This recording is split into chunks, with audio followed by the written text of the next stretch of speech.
ক্ষুব্ধ হলেন বিধায়ক কমলাক্ষ দে। বিধায়ক কমলাক্ষ দে সার্ডেন ভিজিটে কালাইন হাসপাতালে একাধিক অনিয়মের ছবি দেখে ক্ষুব্ধ হয়ে উঠলেন। সরকারি স্বাস্থ্য পরিষেবার বাস্তব চিত্র খতিয়ে দেখতে রবিবার রাতে আকস্মিকভাবে কালাইন প্রাথমিক স্বাস্থ্য কেন্দ্রে পরিদর্শনে যান বিধায়ক। তার এই আকস্মিক পরিদর্শনে হাসপাতালের পরিষেবা ও শৃঙ্খলা নিয়ে একাধিক গুরুতর অসঙ্গতি সামনে আসে।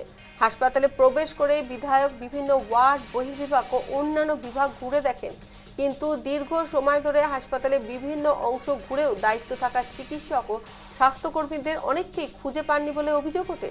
হাসপাতালে নীরব ও প্রায় জনমানবশূন্য পরিবেশ দেখে তিনি ক্ষোভ প্রকাশ করে বলেন, এটি কি হাসপাতাল নাকি শ্মশান? পরিদর্শনের এক পর্যায়ে হাসপাতালের একটি কক্ষের দরজা বন্ধ অবস্থায় দেখতে পান বিধায়ক। পরে দরজা খুলে দেখা যায় এক চিকিৎসক ভেতরে বিশ্রাম নিচ্ছিলেন। বিষয়টি নিয়ে তিনি অসন্তোষ প্রকাশ করেন। তার সাডেন ভিজিটের মধ্যেই হাসপাতালে একাধিক চিকিৎসক ও নার্সকে নির্ধারিত সরকারি ইউনিফর্ম ছাড়াই দায়িত্ব পালন করতে দেখা গিয়েছে। এতেও উষ্ম ও অসন্তোষ প্রকাশ করেন কাটিগড়ার বিধায়ক কমলাক্ষ দে।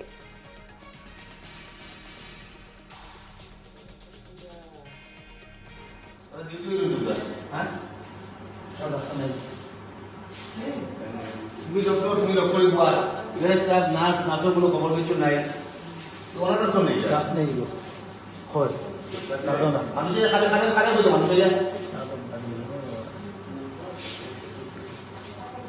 ডক্টর তুমি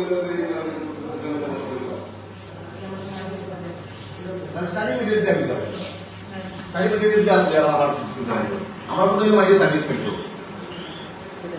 তোমার স্টাডি মিডিয়াম দিয়ে তুমি বুঝাও বুঝা আছে রাতে বাজে ওখানে লেগা ওটা তুমি লক্ষ্য করি তোমায় ব্যাপার ওরা ডিউটি হইল তো হ্যাঁ নেই তুমি লক্ষ্য